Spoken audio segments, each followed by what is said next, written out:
据国家利益杂志网站报道，美国太空军日前以空军第750作战大队为基础，成立太空三角洲9队。该部队总部设立在科罗拉多州施里福空军基地，主要负责遂行太空行动，应对对手太空威胁，尤其是轨道战威胁。Delta IX brings a very unique mission set, a very unique focus that has never existed before, not necessarily just in the Space Force, but the entire DoD. And that, again, is an organization designed specifically for defending our interests and our capabilities, and those of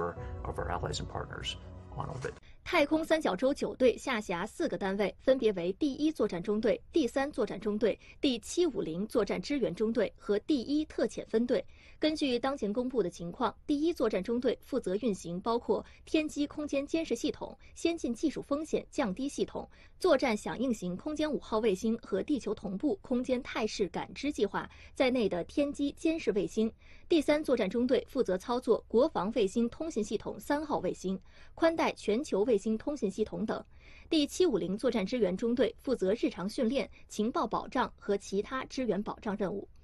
尤其引人关注的是，第1特遣分队负责监管 X-37B 太空战机的运行情况。X-37B 太空战机项目旨在为美国太空军验证各种可靠、可回收的无人太空测试平台。根据美空军发布的消息，自2010年以来 ，X-37B 太空战机多次搭载神秘载荷飞往太空。2019年完成第5次无人太空任务，在太空停留780天，打破此前最长纪录。今年5月 ，X-37B 太空战机从佛罗里达州卡纳维拉尔角空军基地升空，开始执行第6次任务。与前5次不同，此次试飞由新成立的太空军完成。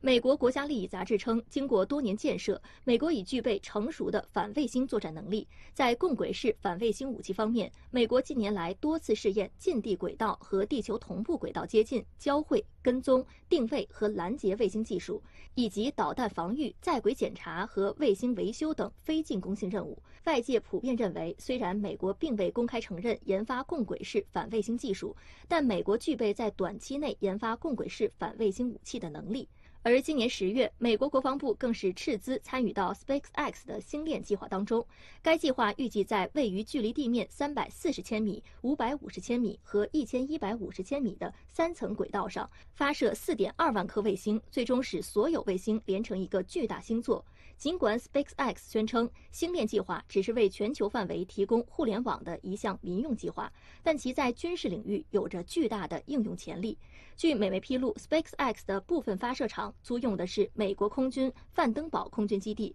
可以让部分绝密计划免于审查。近年来，美国不断强化反卫星作战能力，此次组建轨道战部队被外界普遍解读为谋求太空霸权、推进太空军事化的最新举措。